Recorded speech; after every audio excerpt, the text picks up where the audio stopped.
as usual, between the writing and the songs and the reading, my talk's done. It's been nice. Have a wonderful holiday weekend. Thank you. So I came, as often happens for me, I'll come up with a talk title a couple of weeks out, and I have a specific thing in mind.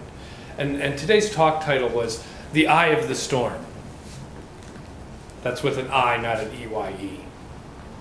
And I had a specific thing in mind, and then so much has gone on between the beginning of that talk title coming to mind and today that the talk kind of rewrote itself several different times.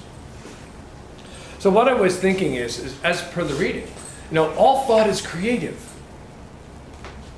That's the good news. And the bad news. All thought is creative. The first time I really got an understanding of that, I got kind of like that shiver that says, oh my. Really? So yes, all thought is creative. And then I started thinking about, well, if all thought is creative and my life is a reflection of the thoughts that I'm having, is the condition unfolding from those thoughts that I'm having, how come there are so many challenges in this? Apparent obstacles, things that are painful, things that I don't particularly think that I want. And I got to thinking about this and thinking, have you ever noticed that there are some people who are like perfectly calm all the time? Could I have their name and number? I'd really love that. And then there are people who seem calm, yet there is like chaos going on around them. I love those people. They're carriers. They bring that chaos in them because of what they're thinking is drawing around them. See, anybody here like drama? Huh? Not that I In the movies. In the movies, yeah. Then we fill our heads with movies full of drama and excitement and violence and all sorts of things. And all thoughts are creative. Right? So we say we don't want drama, other than on the screen. We don't really want to participate in drama in our lives. Anybody got a drama-free life? You can raise your hand. I'm not raising mine either. There's some part of me that loves drama, that loves the excitement of chaos. This is a fairly natural human response, actually. Because we get into that chaotic situation. It may not be life-threatening, but there's all this adrenaline starts pumping in that fight or flight physical response, right? You ever get charged up when somebody's barking at you? You're ready to bark back? And boy, does that feel powerful. I mean, physically powerful. You get all puffed up and you feel like you can do anything. And what you're getting ready to do is to jump into a useless conversation.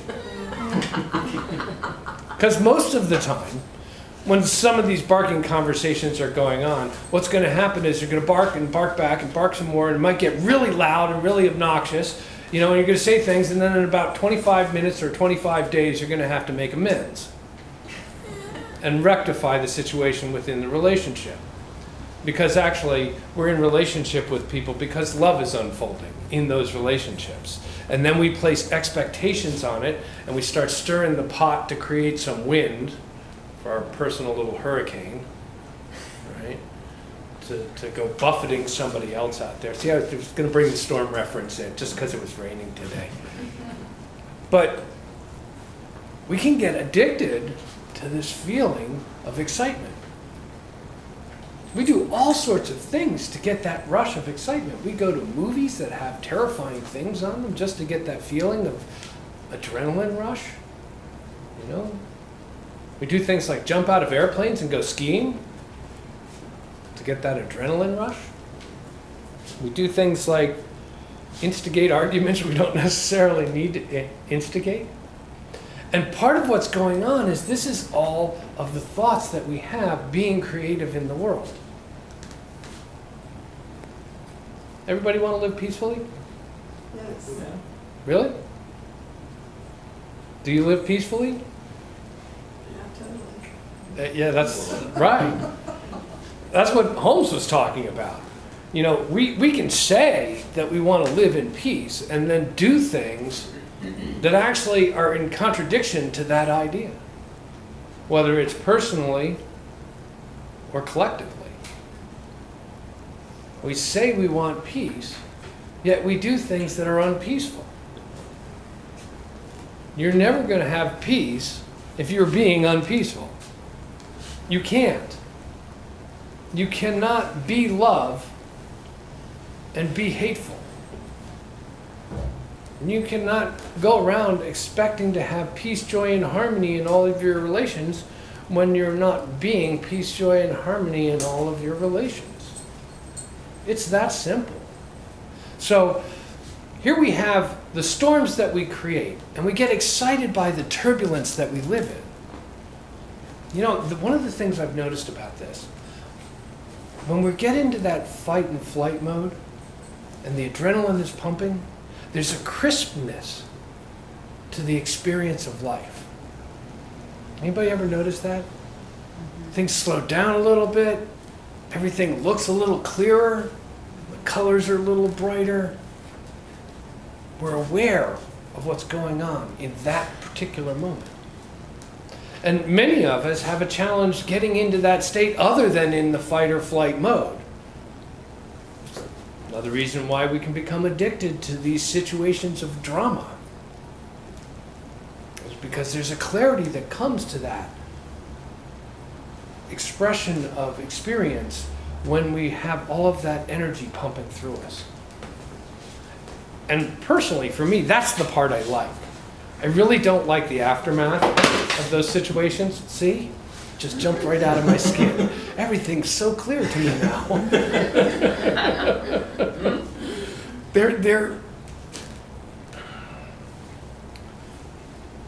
There is a clarity of life when something exciting that's going on happens to us that we crave. And we think that we can't get that unless we're in this fight or flight mode. We've got the adrenaline pumping. We need excitement to get us into this clarity of life. And that's just not true. It's the easy way to do it. Just like drugs and alcohol are the easy way to get oblivion, you know, to relax stress and tension. Right? It's the easy way, but it doesn't have to be the only way. So one of the things that happens is we can choose to have chaotic thinking. We can choose to allow those thoughts to dominate our thinking, and then that becomes the tendency of our experience. So when we have chaotic thoughts, they're your thoughts. Nobody else put them there. They're your thoughts. You actually have control of your thoughts to some degree. I will say to some degree, because I've never been able to get perfect at this.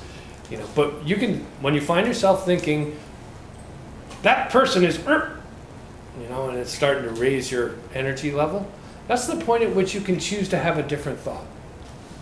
I love Joe's. There is only love between us. I am love now.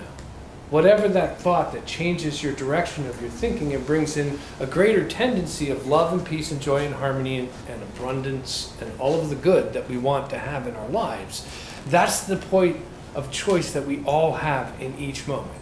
Now you can have that same adrenaline experience of clarity and crispness of life with a little bit of work. And the work is clarifying your thinking and recognizing the thoughts that are not in alignment with what you say that you want. I heard everybody say that I'd like to have peace in my life. You can substitute prosperity or joy or love or harmony or whatever quality of God is drawing you at that moment with that. And then look at your thoughts and say, is there anything unlike that in my thinking? Right? And then say, if there is, neutralize it with the opposite thought. It's pretty basic stuff. That's how the science of mind and spirit works. There's another part of this.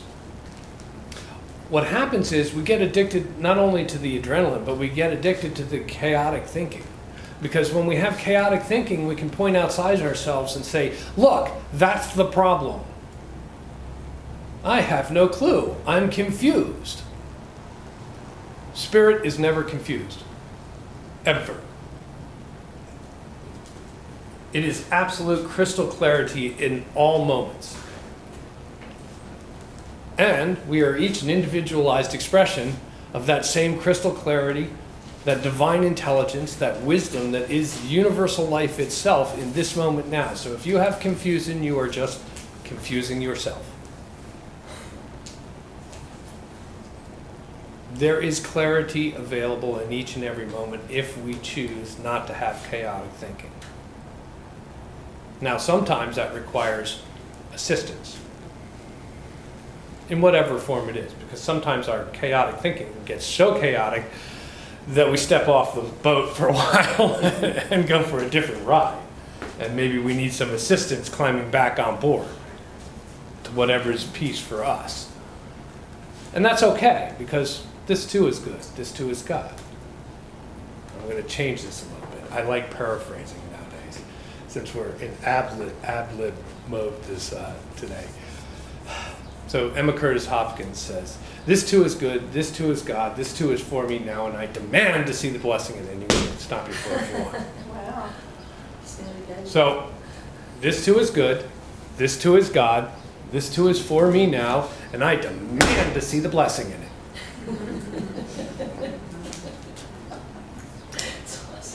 Emma was quite the woman.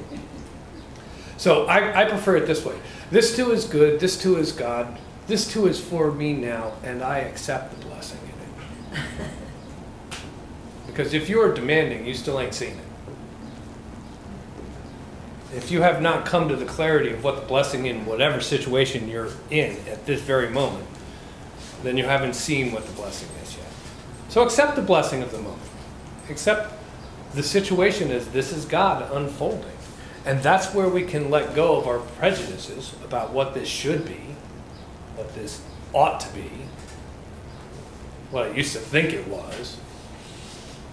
We can let go of all that and allow ourselves to be in what it is, which is God interacting with itself. Spirit expressing itself in its fullness in all of it. You see, there's a package deal going on here.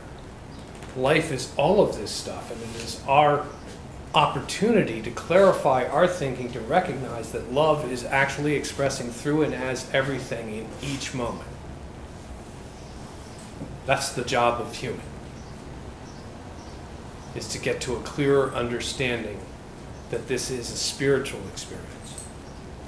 They are spiritual beings, some like to say in a human incarnation, but we are actually spiritual beings having a spiritual experience. Because there can't be anything outside of spiritual. That's what God is. That's what the whole thing is. And so we must be some part of that, and all of each one of us is completely of this infinite intelligence, this divine source, this unity of spirit that is life itself. And the other way to turn our thinking, I'll end with this. There's another little trick that I use quite frequently. Whenever I'm challenged and I feel that fight or flight adrenaline starting to run, getting all excited about what I need to do, I remind myself, this too has come to pass. And it came to pass. Whatever it is now, it will not be next week. It may not even be in the next moment. Whatever we're experiencing came to pass. And so the other thing that we can do is we have a tendency, and I say we because I believe this is true of all people, to continue to reboot all of the stuff that gets us excited so that we can experience that adrenaline rush again over and over and over and over again.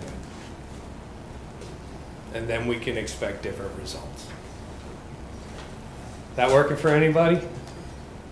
Doesn't work for me either. We actually have to change our thinking if we want to change the results that we're receiving in our lives. And that's the possibility.